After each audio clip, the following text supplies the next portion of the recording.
All right, let's just jump right into today's explainer because we are looking at a genuinely fascinating breakdown of recent market dynamics. The source material we're unpacking makes a pretty bold, highly detailed argument. It essentially says that a perfectly timed chain of economic and geopolitical events is converging right now, and it's poised to trigger a massive move in the price of silver. According to this analysis, we're not talking about one random headline causing a quick spike. No, this is a mechanical, interconnected sequence of data points. It's like a giant puzzle. If you miss one piece, you miss the entire picture. So we're going to look at exactly how these dominoes are supposedly lining up. And the very first domino to fall starts with this number, 57,000. Keep this number burned in your brain for a minute because the source claims this single data point basically cracked the ultra-hawkish narrative over at the Federal Reserve, fundamentally lifting the ceiling right off of silver's price. This isn't just some random economic statistic. The analysis actually frames this as the exact moment the market woke up and realized, wait a minute, the underlying economy might not be as bulletproof as everyone thought. It's the spark that ignited everything else we're going to talk about today. To really grasp it, you have to look at the sheer magnitude of this miss. The consensus forecast from all the top economists was 110,000 jobs. They were expecting a steady, healthy climb, right? The actual reality? A brutal drop down to that 57,000 number. That is almost exactly half of what was expected, making it the absolute lowest reading we've seen in 4 months. The source points out that this shocker instantly evaporated 17 percentage points of rate hike fear in a single afternoon. I mean, it dropped the CME FedWatch September rate hike probability from 66% all the way down to a coin flip 50%. The market literally had to reprice the reality of a slowing economy on the fly. Now, to understand why a jobs number matters so deeply to a precious metal, we need to talk about a concept the source calls monetary suppression. See, for weeks, silver had been getting absolutely crushed, falling from a high of $21 all the way down to a low of 55.62. And you might be wondering, why such a dramatic plunge? Well, it all goes back to the assumption that the U.S. economy was running so hot it could easily absorb multiple interest rate hikes. Those high rate hike expectations and the super strong U.S. dollar that comes with them acted like a massive weight, mechanically suppressing silver's price. But that weak 57,000 jobs print suddenly suggested the economy couldn't actually handle those hikes, which, according to the source, caused this whole suppression mechanism to fracture. But here is where the plot really thickens. And the crazy part is, it started before that jobs report even hit the wire. There is this fascinating quote, "Inflation has come down in 4 weeks." The source flags this as a massive, almost hidden setup. These words came from a key Fed official, identified in the source as Kevin Warsh, during this unscripted panel discussion at a European forum.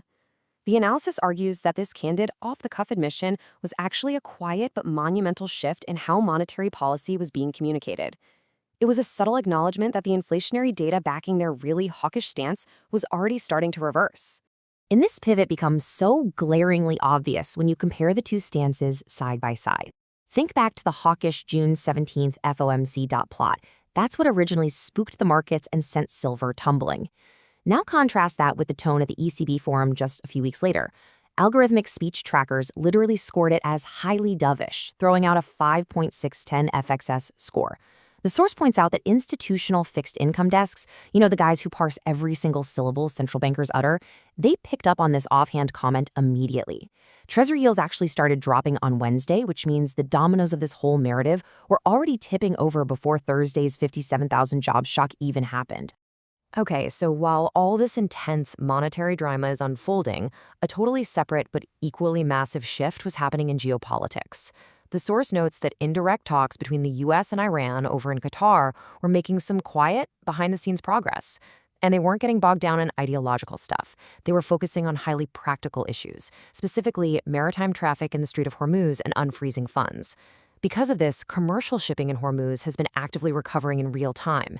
And with the next meeting scheduled right after July 9th, the source argues this diplomatic stabilization is actively restarting the massive industrial engine that literally powers 60% of global silver demand. It's wild because the headlines are screaming about the Fed, but the physical reality of global shipping is what actually consumes the metal. Which brings us perfectly to the physical reality of the metal itself, perfectly summed up by this enormous number. 67 million.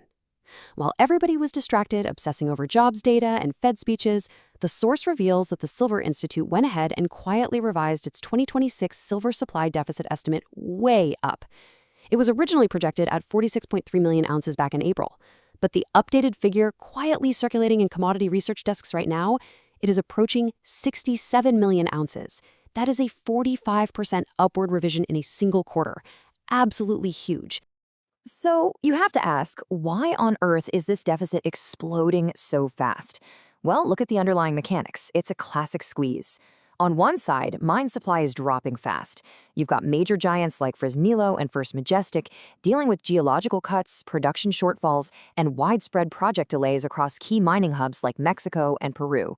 On the exact opposite side, industrial demand is surging way faster than anyone modeled for, driven heavily by the massive, unstoppable expansion of electric vehicles and artificial intelligence infrastructure. It is literally a perfect storm of falling supply and skyrocketing demand. And honestly, this brilliantly illustrates why the source believes the mainstream arguments against silver are just totally falling apart. For a long time, the strongest bear case out there was that solar panel manufacturers were getting way more efficient. They were actively reducing the amount of silver they used per panel by something like 19%. Sounds bad for silver, right? But look at the reality of the actual data. Despite those massive solar efficiency gains, the overall supply deficit still grew by 45% anyway. The source concludes that because booming EV and AI demand just totally eclipsed the solar efficiency reductions, the bear case's absolute best argument has been entirely neutralized by the hard data. Okay, so with this massive physical deficit clearly established, let's look at how this is going to translate to price using the gold to silver ratio. Right now, it's sitting near 67 to 1. Simply put, that just means it takes roughly 67 ounces of silver to buy 1 single ounce of gold.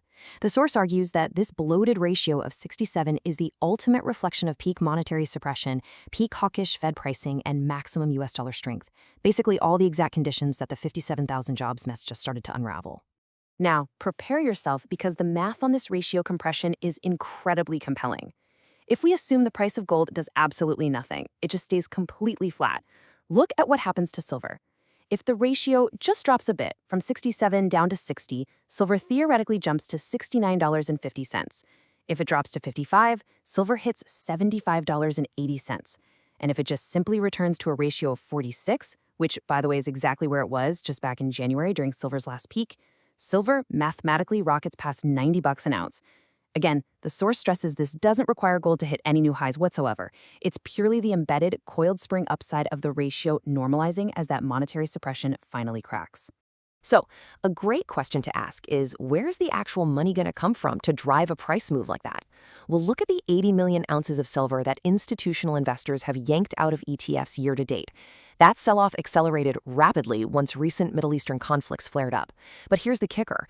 The source views this not as lost capital, but as literal fuel just sitting idle on the sidelines in cash and short-term treasuries. Now that the hawkish narrative is reversing, the analysis predicts this massive mountain of institutional capital is just waiting to flood back into silver ETFs in huge, sustained waves, with every new confirming data point.